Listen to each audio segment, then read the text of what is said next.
Bonsoir à toutes et à tous.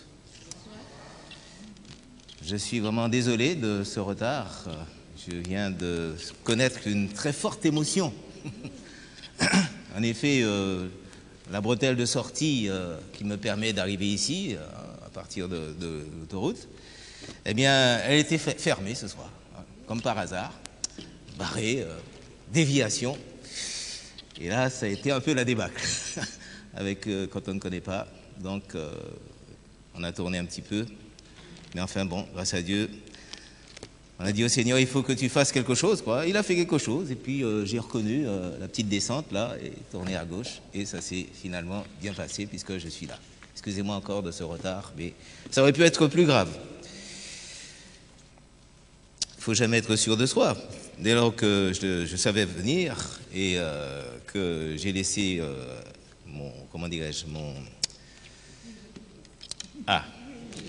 le GPS, effectivement, il ne fallait pas laisser le GPS, vous ne pouvez plus brancher le GPS à ce moment-là, mais bon, tout ceci pour vous dire que, eh bien, l'essentiel, c'est que nous nous retrouvions autour de la parole de Dieu et que nous ne nous laissions pas intimider par ces interférences qui ont le don de nous déstabiliser et de nous distraire. C'est la volonté de Dieu que nous poursuivions avec lui ce qui a été engagé. Quel a été le point culminant du ministère du Christ? Si on vous posait la question, qu'est-ce que vous répondriez ce soir? Le point culminant du ministère du Christ.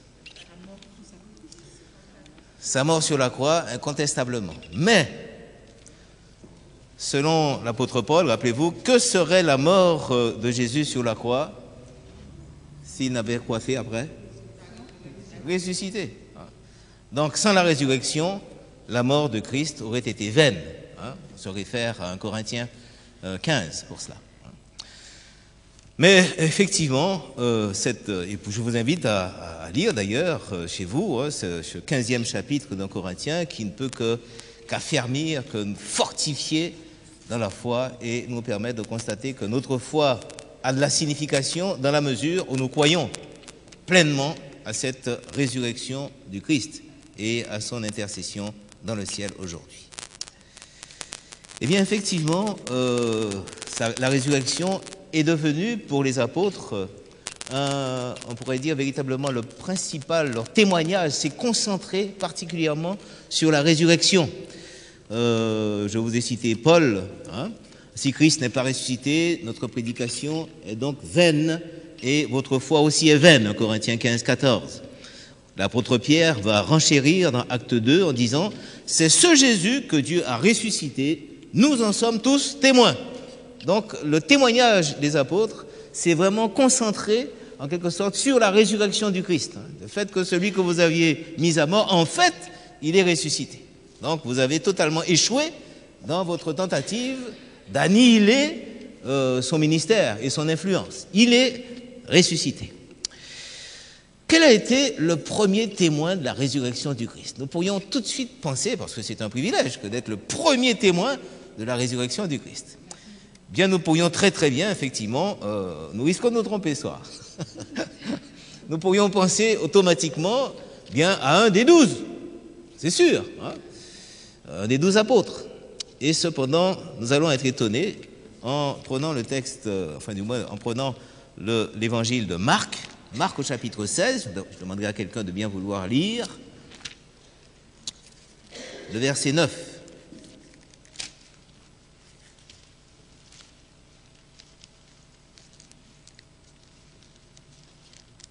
Marc 16, 9. Jésus étant ressuscité le matin du premier jour de la semaine, apparut d'abord à Marie de Magdala, de laquelle il avait chassé 7 démons. Donc le premier témoin de la résurrection du Christ, c'est qui? Marie de Magdala. Pourquoi cet honneur était-il revenu à un simple disciple? Qui plus est, à une femme. Vu la mentalité de l'époque, la femme était toujours dans la vie publique en retrait par rapport à l'homme. Donc le premier témoin de la résurrection du Christ, cet honneur revient à une femme, à Marie de Magdala. Et j'aimerais ce soir que nous nous arrêtions un peu sur l'expérience, cette relation particulière de Marie de Magdala avec Jésus. Parce qu'il y a là pour nous, sans aucun doute, une référence, un point, je dirais, qui devrait nous stimuler, cette expérience particulière de Marie de Magdala avec Jésus. On pourra dire que c'est un véritable roman d'amour que vécurent Marie de Magdala et Jésus de Nazareth. Non pas comme certains ont tenté de nous le faire croire, hein, et ont fabulé, mais comme l'Écriture nous décrit cette relation exceptionnelle. Comment cela avait-il commencé? Mais lisons dans Luc, chapitre 8, versets 1 à 3. Qui veut lire cela? Ensuite Jésus allait de ville en ville et de village en village, prêchant et annonçant la bonne nouvelle du royaume de Dieu. Les 12 étaient avec lui, et quelques femmes qui avaient été guéries d'esprits malins et de maladies. Marie, dite de Magdala, de laquelle étaient sortis 7 démons. Jeanne, femme de Chouza, intendant d'Hérode. Suzanne et plusieurs autres, qui l'assistaient de leur bien. Voilà. Merci. Donc Marie de Magdala a été exorcisée par Jésus. 7 démons s'étaient emparés de cette jeune femme. 7 démons sortis d'elle. Les commentateurs s'accordent pour établir une relation entre ce passage que nous venons de lire et puis le chapitre précédent, c'est-à-dire le chapitre 7. Un récit que vous connaissez bien, hein, ce chapitre 7, les versets 36 à 50. Nous n'allons pas les lire, bien sûr, gagner du temps, mais je vous rappellerai tout simplement la manière dont, du moins, cette invitation que Simon le pharisien avait adressée à Jésus. Hein, il avait été guéri par Jésus, il avait été atteint de lèpre, et Jésus avait guéri Simon le pharisien, et pour exprimer sa reconnaissance à Jésus, il va lui adresser une invitation à dîner. Et Jésus va se rendre avec ses disciples à cette invitation chez Simon, le lépreux, l'ex-lépreux. Et au cours de ce dîner, eh bien, quelque chose d'exceptionnel s'est passé. Une femme, en l'occurrence, tout porte à croire qu'il s'agit de Marie de Magdala, mais on nous dit que c'est une femme pécheresse. Quand nous lisons un certain nombre d'expressions au verset 37 par exemple, 8:37, qui veut lire, 7:37, pardon, excusez-moi.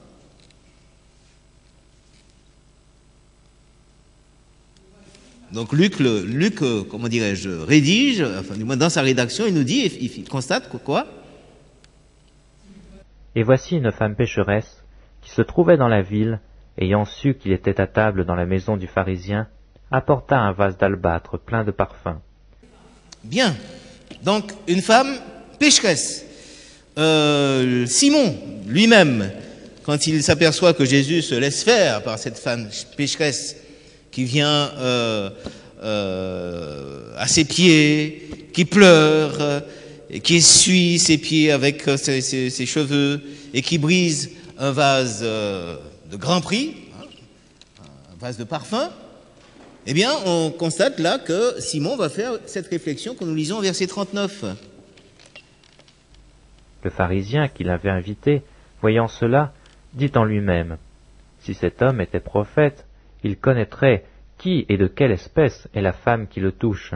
Il connaîtrait que c'est une pécheresse. » Bon, connaîtrait que c'est une pécheresse. Donc Simon le reconnaît lui-même, Luc dans son récit le reconnaît, et puis finalement, verset 47, Jésus lui-même. Qu'est-ce qu'il dit là au verset 47? C'est pourquoi je te le dis, ses nombreux péchés lui ont été pardonnés, car elle a beaucoup aimé. Mais celui à qui on pardonne peu, aime peu. Ses nombreux péchés lui ont été pardonnés. Donc Jésus reconnaît effectivement que c'est une pécheresse. Il est donc très vraisemblable que cette femme soit bien Marie de Magdala, exprimant son amour et sa reconnaissance à celui qui lui avait pardonné, qui l'avait délivré de ses démons, qui ne l'avait pas repoussé, mais qui l'avait accueilli pleinement. Bien, ce récit établit un frappant contraste entre l'attitude de ce pharisien et celle, tout simplement, de Jésus par rapport à cette femme. Le pharisien porte un jugement tout à fait négatif sur Marie de Magdala, et Jésus, lui, tout simplement, l'accueille. Et ce pharisien, ce pharisien avait accueilli, semble-t-il, Jésus, l'avait honoré, admiré Jésus. Mais entre sa marque de gratitude en invitant Jésus et l'attitude, et ce que fut l'attitude de Marie de Magdala par rapport à Jésus, il y a pourtant une différence énorme.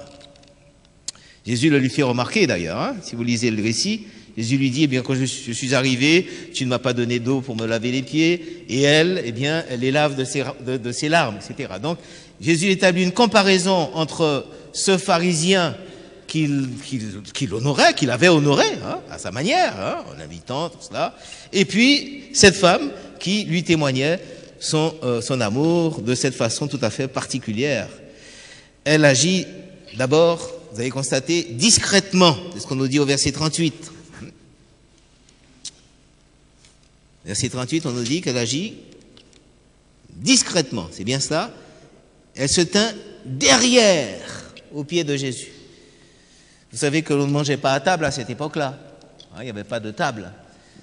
On mangeait accoudé en quelque sorte, on mangeait un petit peu couché. Il y avait une sorte de nappe au milieu, et puis on mangeait tout autour de cette nappe couchée. Un petit peu appuyé sur le coude comme ça. Donc, les pieds étaient derrière, bien sûr, pas devant, mais derrière, discrètement. Et c'est ainsi qu'elle se glisse discrètement derrière ces messieurs en train de manger et qu'elle se dirige vers Jésus pour faire ce qu'elle a à faire. Donc, elle fait preuve de discrétion, d'humilité. Il n'y a pas de tapage là, discrètement, au pied de Jésus. Et on s'aperçoit qu'au pied de Jésus, elle ne peut pas s'empêcher de pleurer. Alors ce ne sont pas des larmes vous avez bien compris, ce ne sont pas des larmes de tristesse, mais au contraire, des larmes de joie, des larmes de reconnaissance. Elle ne sait pas quoi faire pour exprimer à Jésus son bonheur d'avoir été délivrée de ces démons.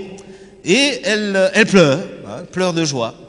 Et comme elle n'avait pas prévu de pleurer autant sur les pieds de Jésus, et qu'elle n'avait pas prévu de linge pour sécher les pieds de Jésus, qu'est-ce qu'elle fait? Sans hésitation.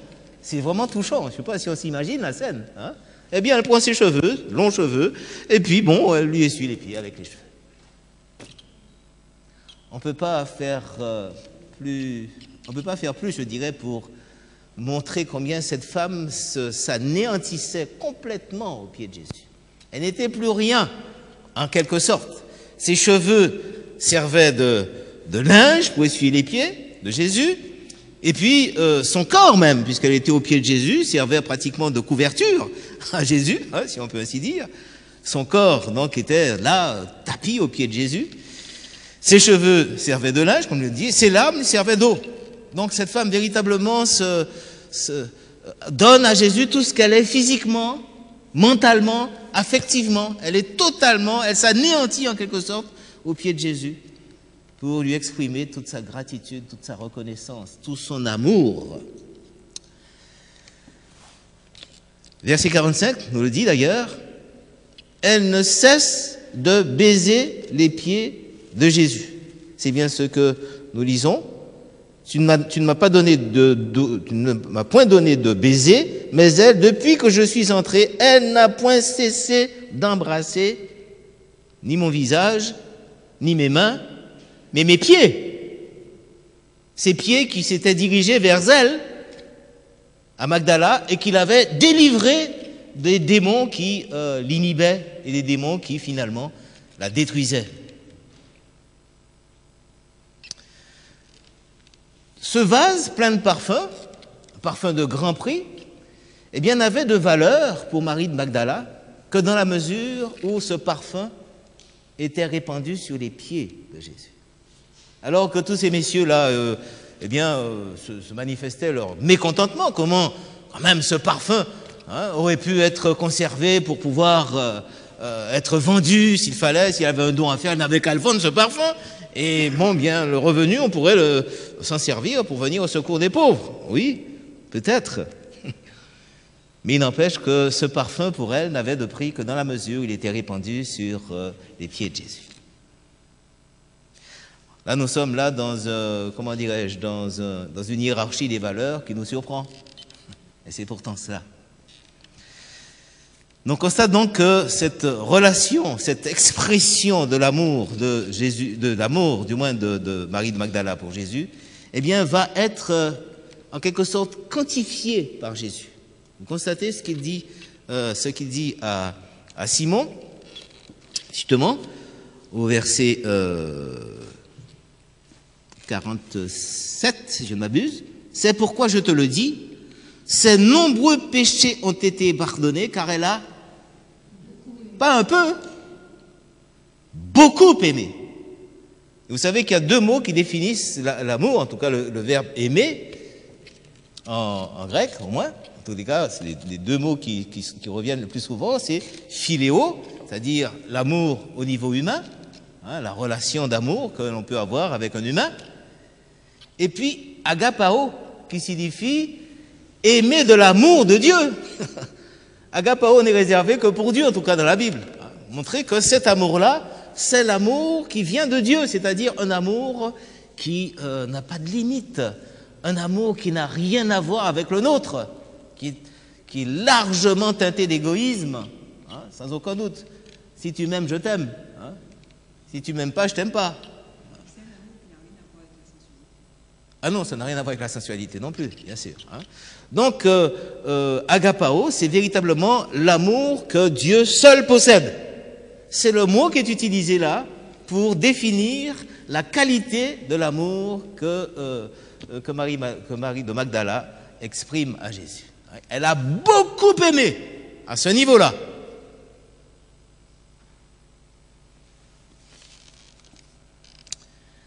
Eh bien, Marie de Magdala, désormais, ne va vivre que pour Jésus.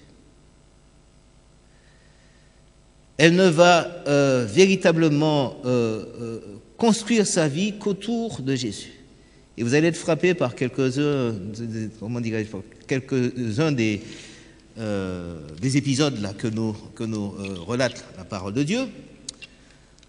Cette même scène décrite par Luc, elle va être décrite par, c'est curieux, du moins ce n'est pas souvent que nous voyons ça, par tous les évangélistes.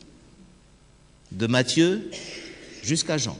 Les quatre ne vont pas manquer en quelque sorte de décrire cette scène. Les trois premiers, Matthieu, Marc et Luc, ne vont pas donner le nom de cette personne, de cette femme qui ainsi vient au pied de Jésus, pleure et brise ce vase. Aucun ne va signaler son nom. Seul un va le signaler. Et si vous lisez bien, c'est Jean, dans son évangile, va dire qu'il s'agit de Marie de Béthanie. Hein, si on n'a pas le temps ce soir, mais vous vérifierez dans le texte, lui seul va préciser le nom de cette femme, Marie de Béthanie. Alors on constate qu'il y a une relation entre forcément cette femme non désignée par les trois premiers et puis celle que Jean va désigner comme étant Marie de Béthanie. Il y a sans aucun doute une relation entre ces deux femmes. Finalement, ces deux femmes ne sont qu'une même femme. Marie de Béthanie, c'est Marie de Magdala. Pourquoi ? Bien parce qu'on pense effectivement, Ellen White le laisse supposer d'ailleurs, elle le dit clairement que Marie de Béthanie, c'est Marie de Magdala. Et le SDA Bible Commentary, notre commentaire biblique, avance cette hypothèse tout à fait vraisemblable, que suite à sa vie tumultueuse et peu recommandable, Marie de Béthanie, sœur de Lazare et de Marthe, eh bien, va quitter Béthanie et va se rendre à Magdala. Et là, à Magdala, effectivement, elle va continuer à mener cette vie particulièrement peu recommandable. Et c'est là que Jésus va la rencontrer. Et après avoir été guérie, elle va tout naturellement retrouver son frère et sa sœur à Béthanie. Et on peut comprendre alors que cette Marie de Béthanie qui va oindre les pieds de Jésus correspond bien à cette Marie Madeleine, cette Marie de Magdala. Donc c'est une même personne, Marie de Magdala et Marie de Béthanie. Et c'est Luc qui relate l'épisode où Jésus rend visite à ses 3 amis, Marthe, Marie et Lazare. Et vous vous souvenez, pendant que Marthe est en train de préparer le repas, ce que fait Marie? Elle est au pied de Jésus. On a presque envie de dire qu'elle ne lâche pas d'une semelle. Eh oui. Alors Marthe en fait le reproche d'ailleurs à Jésus. Il m'en fait quand même, tu laisses faire Marie comme ça alors que je suis en train de m'épuiser à la cuisine pour te préparer le repas avec tes disciples. Et puis, elle ne fait rien. Et vous savez la réponse de Jésus? Mais c'est elle qui a choisi la bonne part. Elle profite de moi au maximum. Parce que bientôt, je ne serai pas là. Donc, elle profite de moi au maximum. Ça nous fait réfléchir. Ça. Je ne sais pas si nous profitons au maximum. On y reviendra tout à l'heure. Et nous constatons que Marie ne perd rien des paroles de Jésus. Elle illustre bien cette parole de l'Écriture. L'homme ne vivra pas de pain seulement, mais de toute parole qui sort de la bouche de Dieu. Matthieu 4, 4. Jésus, c'est vraiment sa raison de vivre. Elle ne vit que pour lui et que par lui. C'est ainsi que nous la trouvons près de la croix. On n'ira pas tous les passages, mais vous pouvez les noter, vous pouvez les lire pour vous-même. Dans Jean 19, 25, elle est parmi ceux qui sont là, au pied de la croix, pendant que Jésus est en train d'expirer. À la descente de la croix, qui trouve-t-on, encore une fois, à la descente de la croix? Vous trouvez ça dans Marc 15, 47. Elle est là. Et dans Marc 15, 47, il y a quelque chose de particulier, un détail. Non, c'est plutôt dans Matthieu. Dans Marc 15, 47, elle est bien, elle regarde. On va le lire quand même, Marc 15, 47, ça vaut la peine. Hein. On va lire ces 2 passages, même si ça nous prend quelques minutes, mais vraiment... c'est une femme qui personnellement m'impressionne, réellement. C'est un grand personnage, même si elle est discrète. Comme vous, ce trimestre, comme vous savez, on étudie les personnages un peu secondaires qui ne sont pas en première ligne, semble-t-il, dans la Bible. Et nous avons déjà constaté qu'il y en a quelques-uns qui ne sont pas si secondaires que cela. Mais alors, Marie-Madeleine, c'est vraiment, Marie de Magdala, c'est vraiment un de ces personnages. Donc, dans 15-47, qu'est-ce qu'on lit? Dans versets 46 et 47. On lit les 2 versets comme ça. Et Joseph, ayant acheté un linceul, descendit Jésus de la croix, l'enveloppa du linceul, et le déposa dans un sépulcre, taillé dans le roc. Puis il roula une pierre à l'entrée du sépulcre. Verset 47, que trouvons-nous là, là, présente à ce moment-là? Marie de Magdala et Marie, mère de José, regardaient où on le mettait. Inévitable. Marie de Magdala est là. Et puis, il y a un détail qu'ajoute Matthieu, dans Matthieu 27 et au verset 61. Ça vaut la peine de lire ce détail. Donc, elle regarde où on le met. Et puis, dans Matthieu 27, 61. Marie de Magdala et l'autre Marie étaient là, assise vis-à-vis du sépulcre. Merci. Quand on a placé le corps de Jésus dans le sépulcre, et vous savez que c'était une grotte, hein, on n'enterrait pas comme on enterre aujourd'hui, hein, on plaçait ainsi le corps dans une grotte. Hein. Et on fermait une pierre, hein, on fermait donc la grotte avec une énorme pierre, hein, qui a la forme d'une roue, on la roulait, et ça bouchait l'entrée de la grotte. Où est-ce qu'elle s'installe, Marie de Magdala, dites-moi?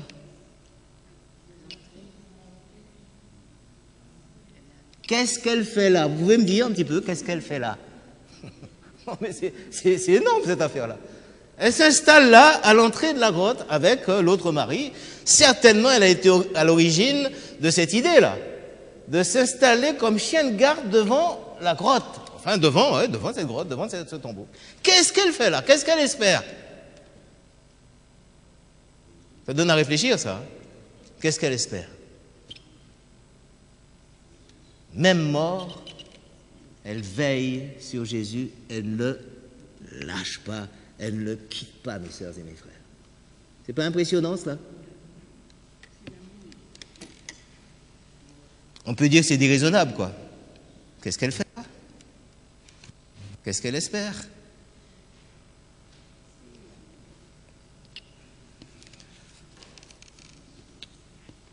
Eh bien, enfin, nous arrivons à ce magnifique récit que nous relate Jean dans Jean chapitre 20, celui de la résurrection. Versets 1 à 18, nous ne lirons pas, bien sûr, ces 18 versets, nous allons simplement lire quelques versets au fur et à mesure du récit que nous connaissons. On peut en tout cas lire le verset 1 déjà, le début. Le premier jour de la semaine, Marie-Madeleine se rendit au tombeau dès le matin, comme il faisait encore obscur, et elle vit que la pierre était enlevée du tombeau. Qu'est-ce qu'elle va faire alors, verset 2? Elle courut trouver Simon-Pierre et l'autre disciple que Jésus aimait, et leur dit, « On a enlevé du tombeau le Seigneur, et nous ne savons pas où on l'a mis. » Bon. Donc, comme par hasard, elle arrive la première. C'est bien ce qui est écrit là. Marie de Magdala se rendit au sépulcre dès le matin, avant même que le soleil ne se lève. Elle est au sépulcre. Elle s'aperçoit que le corps de Jésus n'y est plus. Qu'est-ce qu'elle fait? Elle va avertir Pierre et Jean. Ces deux messieurs, si nous continuons le récit, vont donc bien sûr se rendre au sépulcre, en courant. On nous dit que Jean courait plus vite que Pierre, il était plus jeune. Et ils arrivent tous les deux au sépulcre. Jean n'ose pas entrer, Pierre entre, il s'aperçoit effectivement que la description de Marie correspondait bien à la réalité. Jean ose ensuite, il y entre et il fait la même chose, il fait le même constat.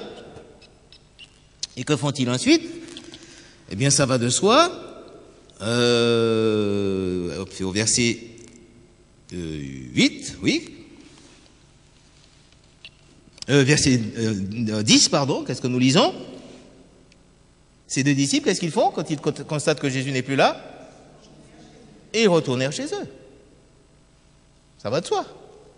D'accord, on constate qu'il n'est pas là, on ne sait pas où il est, bien on rentre à la maison. On ne va pas rester toute la journée devant ce tombeau vide en nous posant la question, puisqu'effectivement, ça y est, c'est un constat, le constat est fait, on rentre. Verset 11, qui veut lire s'il vous plaît? Cependant, Marie se tenait au dehors, près du tombeau, et pleurait. Comme elle pleurait, elle se baissa pour regarder dans le tombeau, et vit deux anges vêtus de blanc, assis à la place où avait été couché le corps de Jésus, l'un à la tête, l'autre aux pieds. Ils lui dirent, « Femme, pourquoi pleures-tu » Elle leur répondit, « Parce qu'on a enlevé mon Seigneur, et je ne sais pas où on l'a mis. » En disant cela, elle se retourna et vit Jésus debout, mais elle ne savait pas que c'était Jésus. Merci. Jusque-là, merci. Donc, ces deux messieurs rentrent chez eux. Hein, des ténors, hein, Pierre et Jean. Pas n'importe qui. Ils rentrent chez eux, logiquement. Qu'est-ce qu'elle fait, elle? Elle est là. Elle ne rentre pas à la maison. Et elle pleure. Parce qu'elle veut savoir où ils l'ont mis. Et les deux anges en question lui posent la question, mais enfin, pourquoi pleures-tu? Ils ont enlevé mon Seigneur et je ne sais où ils l'ont mis. Et on s'imagine assez aisément Marie qui, en disant cela, eh bien, jette un regard éperdu autour d'elle. Je ne sais pas où ils l'ont mis. Et son regard croise là quelqu'un qui ressemble pour elle au jardinier. Alors, dis-moi où. C'est bien, c'est que. Donc, on va lire le texte encore mieux. Continuons. Verset 14, en disant cela, elle se retourna et elle vit Jésus debout, mais elle ne le reconnut pas. Non, pas que c'était Jésus. Jésus lui dit, femme, pourquoi pleures-tu? Qui cherches-tu? Encore cette question récurrente, comme on dit aujourd'hui, qui revient. Elle lui dit, Seigneur, si c'est toi qui l'as emporté, dis-moi où tu l'as mis. Et qu'est-ce qui est écrit là? Et qu'est-ce que je vais faire? Qu'est-ce qu'elle va faire? Elle va le prendre. Une femme frêle comme ça, elle va prendre Jésus. Dis-moi où tu l'as mis, je vais la prendre, je vais le prendre. Impossible, les amis. C'est vraiment du n'importe quoi, cette affaire-là. Elle a perdu la tête, hein, c'est ça. Comment elle peut transporter un homme de la carrure de Jésus? Vous pouvez me dire ça? Mort en plus. Ça pèse, hein? Il n'y a aucune aide là. Véritablement, c'est de l'amour fou, quoi. Qu'est-ce que vous en pensez? Moi, quand je dis ça, je suis absolument éberlué, je ne comprends pas. Parce qu'il faut, quand on lit la parole de Dieu, essayer un petit peu de comprendre que c'est une réalité, que c'est du concret, cela. Dis-moi où tu l'as mis et je le prendrai.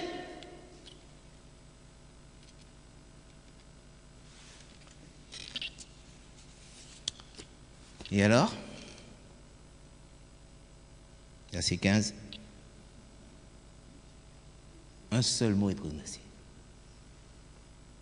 Jésus lui dit, femme, pourquoi pleures-tu? Qui cherches-tu? Etc. Et au verset 16, Jésus lui dit, Marie. Est-ce qu'elle va se dire, attends, que tu me connais? Tu m'as déjà vu quelque part? Parce que c'est le jardinier normalement. Hein. C'est pas que c'est Jésus. Marie. Un seul mot. Et Marie, véritablement là, elle pourrait presque mourir là. Hein. Trop, c'est trop. C'est énorme. Marie. Et Jésus l'empêche de se faire véritablement là, comment je pourrais dire cela, bousculer, je ne sais pas ce qu'on pourrait dire. Hein. Non, ne me touche pas, je ne suis pas encore monté vers mon Père. Et Jésus lui confie la mission d'aller avertir tout le monde. Premier témoin de Jésus, parce que Marie est folle de Jésus, elle ne le quitte pas. Même dans la mort, elle est là. Elle le réclame. Elle ne peut pas se passer de lui. L'amour fou. Il suffit que Jésus prononce un mot, ça suffit. Il lui suffit que Jésus dise Marie pour qu'elle comprenne tout. Elle n'a pas à l'interroger. On a compris, j'ai compris. On se connaît. L'intimité est absolue.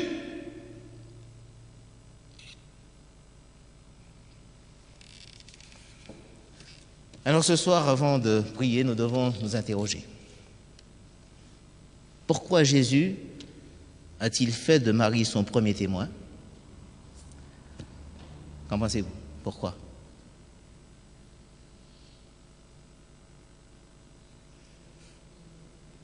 Parce qu'elle a beaucoup aimé. Parce qu'elle était là. C'est tout simple. Mais oui. Aimant, elle était là. Donc, puisqu'elle est là et qu'il n'y a personne d'autre, Jésus lui confie le premier message concernant sa résurrection. Va avertir les autres. Tu es forcément mon premier témoin puisque tu es là. Les autres ne sont pas là. Et tu es là parce que tu ne peux pas te passer de moi, parce que on peut dire on ne peut pas se passer l'un de l'autre. Il y a un retour aussi de la part de Jésus. Jésus reconnaît. Et c'est à ce seul disciple, à cette femme, parmi tous ces messieurs qu'il avait choisis et qui devaient être véritablement les ténors de l'évangélisation et du relais qu'ils étaient amenés à prendre concernant l'œuvre de Dieu, en Jésus-Christ, par Jésus-Christ, eh bien, ils devaient être les relais de Jésus. Jésus les choisit, mais à aucun d'entre eux, Jésus ne va dire « il a beaucoup aimé ». Ce compliment ne revient qu'à un seul disciple, cette femme humble qui s'appelle Marie de Magdala, alias Marie de Béthanie.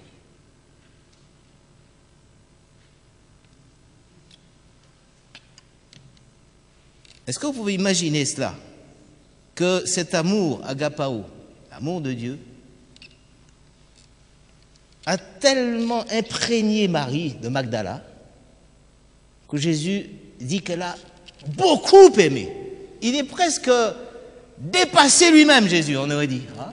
Beaucoup. S'il avait dit simplement elle a aimé, c'est déjà pas mal, agapao.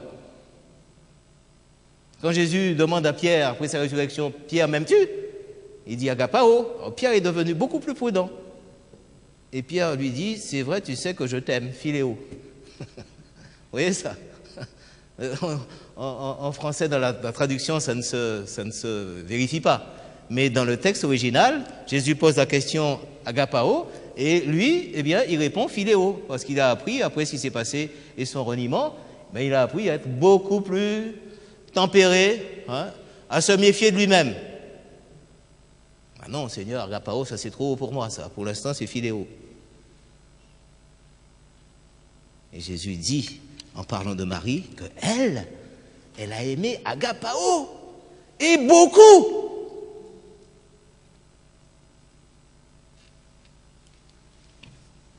Unique. Les marques de gratitude qu'elle lui témoignait, gratitude de l'avoir aimé de cette façon. Cet amour se traduit ainsi par ces marques de gratitude. Il n'y a pas de parfum trop cher pour Jésus. C'est lui qui donne de la valeur au parfum. Son besoin permanent d'être à son écoute, de ne rien perdre de ses paroles. Son désir irrépressible d'être près de lui, physiquement en quelque sorte, d'être avec lui. Même dans la mort, elle veille sur lui, elle monte la garde devant son tombeau. Et quand Pierre et Jean bien se contentent de constater que Jésus n'est plus dans la tombe, comme nous l'avons constaté, elle est là. Elle se fait l'écho de l'amour de Jésus pour les humains que nous sommes. En fait, Marie a très tôt, plus que les autres apôtres, appris à se laisser influencer par l'Esprit. Parce que vous savez que c'est l'Esprit qui génère cet amour. Je ne vous apprends rien. Galates, chapitre 5, versets 22 et 23, c'est bien cela? C'est un texte que nous connaissons en général par cœur, ou presque. Hein? Quand on nous dit que l'amour, comment dirais-je, le fruit de l'esprit, c'est l'amour, la joie, la paix, la patience, la bonté, la tempérance, la bienveillance, la tempérance, etc. Vous n'avez pas l'impression que ça fait beaucoup de fruits, ça? Et pourtant, c'est un seul. Donc, le fruit de l'esprit, d'après vous, c'est quoi? C'est l'amour. C'est-à-dire, vous me suivez? La joie, la paix, la patience, etc. Autrement dit, ce sont les facettes de ce fruit de l'esprit qu'est l'amour. Or, l'amour caractérise qui? Il a de l'amour, Dieu? C'est ce que nous lisons, Dieu a de l'amour, comme nous avons de l'amour. Il est amour, il est comme ça, c'est sa nature. Quand vous le touchez, vous touchez à l'amour. C'est son caractère, il est comme cela.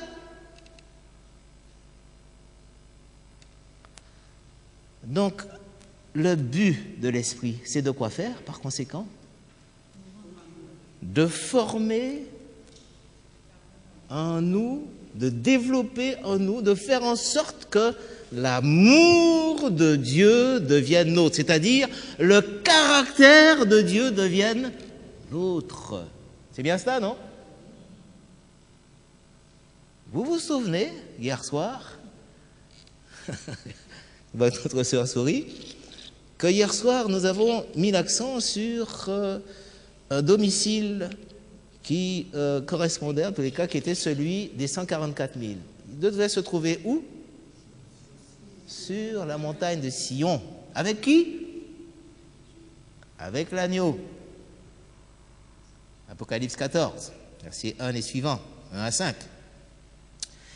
Et on nous dit qu'ils avaient quelque chose de particulier sur le front. Quoi? Le nom de Dieu et de l'agneau. Et dans la parole de Dieu, le nom correspond à quoi? À la personne même, donc au caractère de la personne, à ce qu'elle est. Dieu est donc amour, c'est bien cela. Et ces 144 000 ont sur le front le caractère de Dieu, c'est-à-dire qu'ils sont arrivés finalement à la pleine maturité de ce fruit qu'a produit en eux le Saint-Esprit. Je me trompe? Ça a mûri, ça a mûri, ça a mûri, jusqu'à son mûrissement absolu, c'est-à-dire la reproduction du caractère même de Dieu sur leur front, en eux. Est-ce que nous pouvons concevoir cela, mes sœurs et mes frères?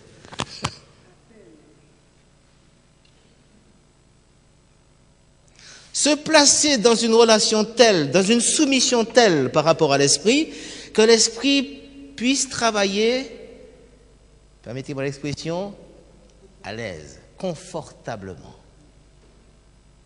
pour produire ce fruit qu'est l'amour, c'est-à-dire le caractère de Dieu. Et que ceux qui se laissent ainsi faire, eh bien, au fur et à mesure, eh bien, ce fruit parvient à sa pleine maturité. Et ce sont ceux, effectivement, qui seront là, dans cette parfaite maturité, qui accueilleront le Christ à son retour.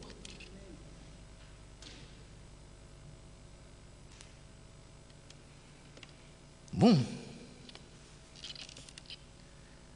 Alors, vous comprenez pourquoi, mes sœurs et mes frères, il est plus que temps que nous comprenions que notre collaboration avec Jésus-Christ est plus qu'indispensable. Elle est essentielle. Il faut travailler avec Jésus-Christ. Il faut vraiment coopérer avec lui. Est-ce qu'il s'agit de penser qu'on a la possibilité de faire mûrir ce fruit soi-même? Non. Laissons-le travailler. Pour cela, il faut qu'il soit là, je dirais, à pied d'œuvre en nous. C'est bien cela? Et Jésus nous a dit lui-même que quand on prie, parce qu'il faut prier pour que nous puissions véritablement être là dans cette disponibilité, pour que cet amour devienne réalité.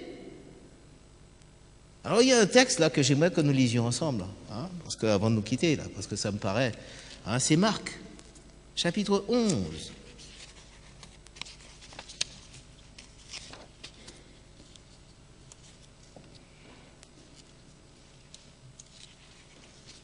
Et au verset 40, on va dire ça tout de suite.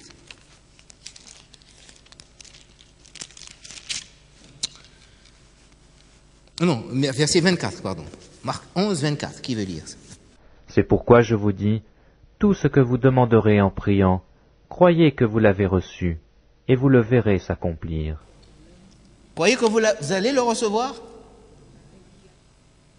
On prie comme ça actuellement, hein, chacun d'entre nous, pas de problème? C'est véritablement, je dirais, la démonstration même de la foi. C'est bien ça, hein? Oui. Voir Hébreux chapitre 11. La foi, c'est quoi? Une démonstration de quoi? Des choses. Et ensuite, une ferme assurance de quoi? Des choses qui sont déjà? Qu'on ne voit pas. Qui ne sont pas encore réalisées. Ferme assurance. Et Jésus nous dit quand nous prions, eh bien, quand nous demandons à Dieu quelque chose, quand cette chose, bien sûr, va dans le sens de la volonté de Dieu. Est-ce que la volonté de Dieu, c'est que nous puissions être remplis de son amour? Dites-moi ça. Oh. Est-ce que la volonté de Dieu, c'est que nous puissions laisser son Saint-Esprit, enfin du moins être là aussi, à pied d'œuvre, ouvert à l'action de son Saint-Esprit? Est-ce que c'est la volonté de Dieu? Oui. Et Jésus dit même, celui qui demandera l'Esprit eh bien, il est sûr que Dieu le lui accordera, parce que si, méchants comme nous sommes, pardon, quand nos enfants nous demandent quelque chose, hein, voire un œuf, on ne leur donne pas un scorpion, dit Jésus. Hein. Donc, méchants comme vous l'êtes, vous ne pouvez pas faire ça. À plus forte raison, votre Père dans les cieux vous accordera ce qu'il désire ardemment vous accorder. Ça va de soi, à savoir son esprit.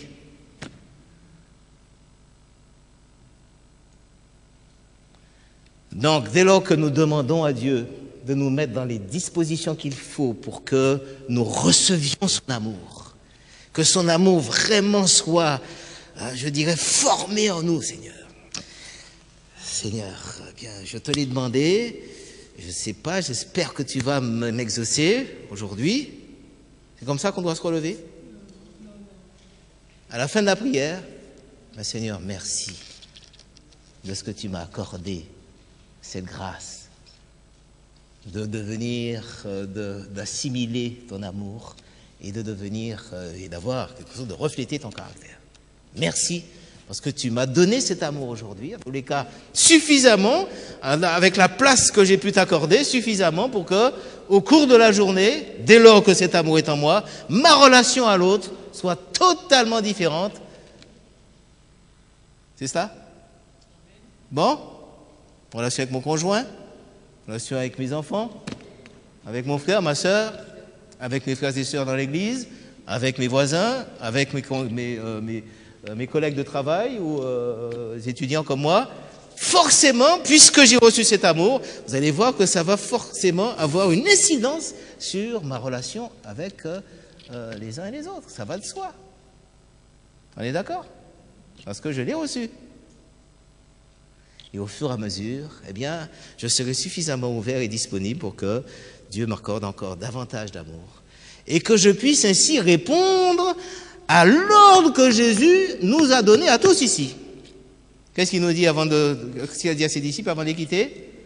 Aimez-vous, agapao, aimez-vous les uns les autres comme je vous ai aimé, aimez-vous. C'est un ordre, vous n'avez pas le choix. C'est ça ou rien. Si vous ne vous aimez pas, il est certain que vous ne serez pas avec moi là-haut. Ça, c'est une certitude dans ce royaume que je vais vous préparer. Parce que c'est tout simplement la mentalité du ciel. On s'aime là-haut. Qu'est-ce que vient de chercher dans une affaire pareille? Dès lors que je n'ai pas appris à aimer mes frères et sœurs alors que j'étais encore sur cette terre de misère. Il n'y aura pas de miracle là. Hein. J'ai l'habitude de les critiquer, de médire, de souligner tout ce qu'ils font pas de très bien, jamais de leur faire des compliments, jamais en parlant de dire c'est formidable ce frère, vraiment, il me fait du bien, il fait ceci, il fait cela.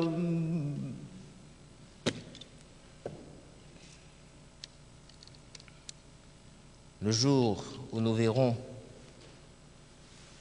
deux ou trois frères et sœurs là, réunis qui visiblement sont en train de parler et qui me regardent de temps en temps, je sais qu'ils sont en train de parler de moi. Le jour, mes sœurs et mes frères, où nous aurons chacun ici présent la certitude que ces frères et sœurs sont en train de dire du bien de moi, Jésus sera de retour. Oui ou non? À moins que je fabule, non? Est-ce que c'est ce qu'il veut? Est-ce que c'est ce qui se passe? Non. Bon, il faut être franc. C'est non.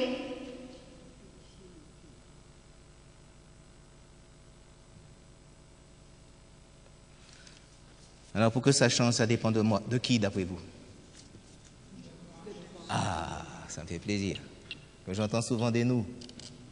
Nous, c'est personne, hein? Si je commence, c'est certain que ça sera, comment dirais-je, sans aucun doute, une traînée de poudre après. Ça va donner des idées aux autres si je commence. Moi, j'aimerais, avant que nous prions, que nous nous livrions à un exercice bien particulier. Un exercice que nous avons pris l'habitude, même si on est loin, très très loin du compte, enfin très très loin, on est loin du compte.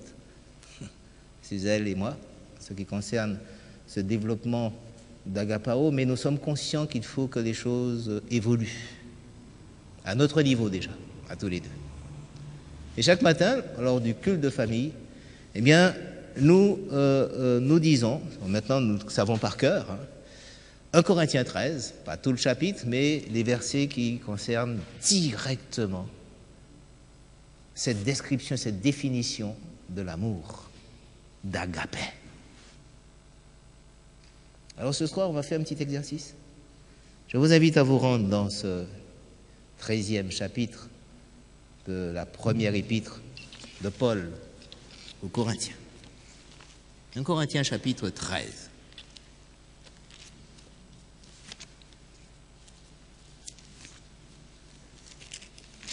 Et je vous invite à faire cet exercice dans votre culte familial, dans votre culte personnel ou personnel, chaque jour. Vous savez que l'imprégnation est une réalité. Hein? Tout pédagogue vous le dira. La répétition. Pour que cette nécessité, ce programme doit absolument se réaliser, mes sœurs et mes frères, si nous voulons être de ceux qui feront partie de ces 144 000 qui accueilleront le Seigneur. C'est cela ou rien. Il faut absolument que les choses changent. Amen. Et je dis Amen également. Je ne sais pas si vous avez envie de dire Amen.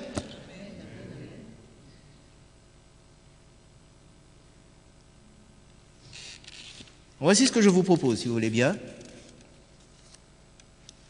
Ce 13e chapitre, nous allons le lire de cette façon. Les versets 1 à 3, ensuite les versets 4 à 7, et ensuite les versets 8 et 13. Il y a quelques versets que nous sautons parce qu'ils ne sont pas directement en relation avec Agapé.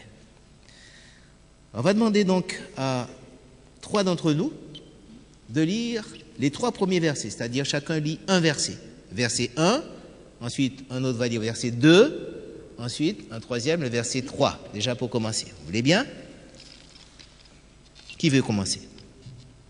Quand je parlerai les langues des hommes et des anges, si je n'ai pas la charité, je suis un airain qui résonne ou une cymbale qui retentit. Merci. Alors, il y a des versions, on met charité, c'est bien malheureux, parce que c'est agapé qui est là. Donc il faut mettre amour. Hein, si jamais dans vos versions, il y a charité, remplacez ça par amour. D'accord? Deuxième verset, qui veut lire? Et quand j'aurai le don de prophétie, la science de tous les mystères et de toute la connaissance, quand j'aurai même toute la foi jusqu'à transporter des montagnes, si je n'ai pas la charité, je ne suis rien. Ensuite, troisième. Et quand je distribuerai tous mes biens pour la nourriture des pauvres, quand je livrerai même mon corps pour être brûlé, si je n'ai pas la charité, cela ne me sert de rien. Merci. Est-ce que nous sommes vraiment conscients de ce que nous venons de dire, mes sœurs et mes frères? On peut remuer le ciel et la terre. Hein. Si ce n'est pas l'amour qui est à la base de notre action, de notre motivation, perd son temps. Même livrer son corps.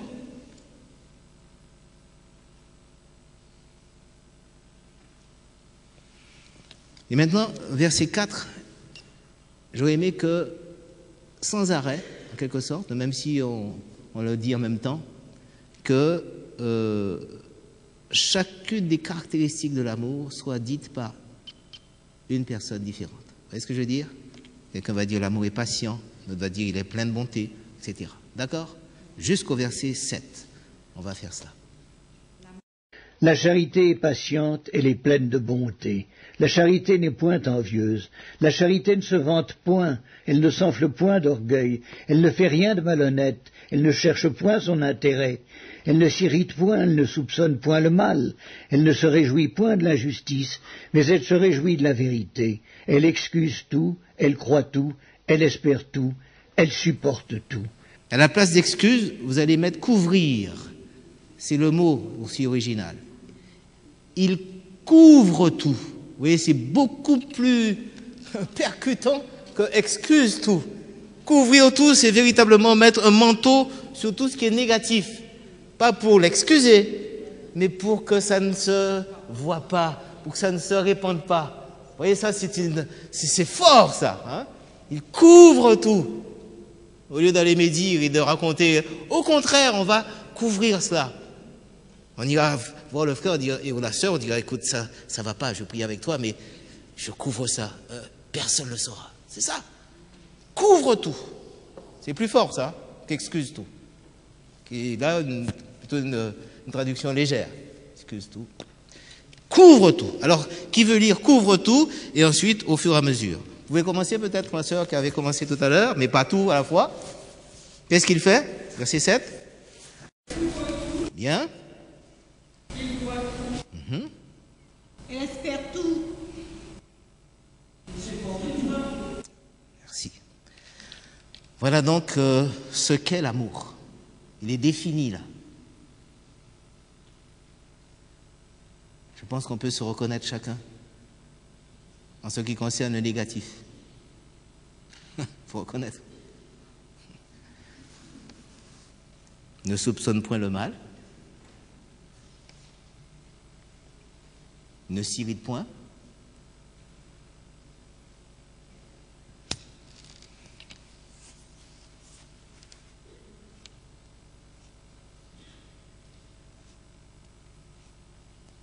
Bon. Et ensuite, si vous voulez bien, deux d'entre nous vont lire un, le verset 8, et l'autre, le verset 13. La charité ne périt jamais. Les prophéties prendront fin, les langues cesseront, la connaissance disparaîtra. Merci. Et verset 13. Maintenant donc ces trois choses demeurent, la foi, l'espérance, la charité. Mais la plus grande de ces choses, c'est la charité. Merci. Tout pourra disparaître, mais Dieu ne disparaît pas. Mais forcément, l'amour va subsister puisque Dieu est amour. Donc nous pourrons remuer le ciel et la terre, faire du travail missionnaire comme c'est pas possible, aller rendre visite, faire ceci, faire cela, vraiment, je ne vous ai pas dit qu'il ne faut pas le faire. Être fidèle dans la dîme, sabbat, etc., pas de problème.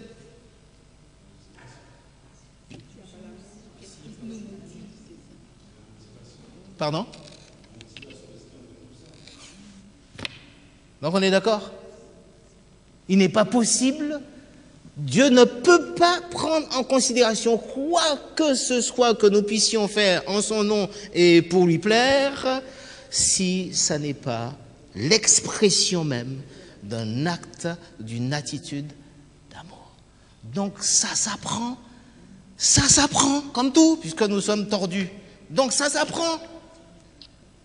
C'est pour ça que Jésus donne l'ordre, aimez-vous, il n'y a pas le choix, aimez-vous. C'est un programme auquel nous devons absolument nous soumettre. Il faut l'acquérir, ça, cet amour-là. Donc on commence dès ce soir. On va le demander ensemble, vous voulez bien? Demander au Seigneur réellement de nous rendre disponibles pour que son amour se développe normalement en nous. Et que ça se traduise dès ce soir en entrant à la maison. Ah oui. Et que ça continue chacune des journées que le Seigneur nous accordera encore. C'est du concret, mes sœurs et mes frères. Nous ne sommes pas là pour rappeler ce qui tout le monde sait.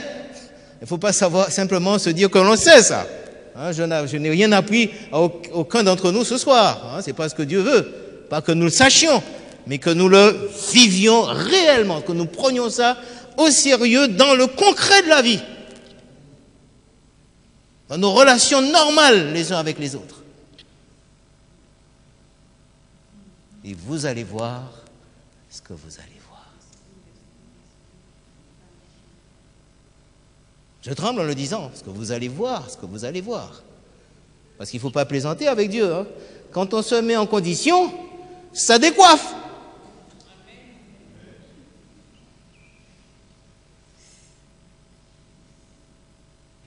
plaisante pas avec Dieu. Hein.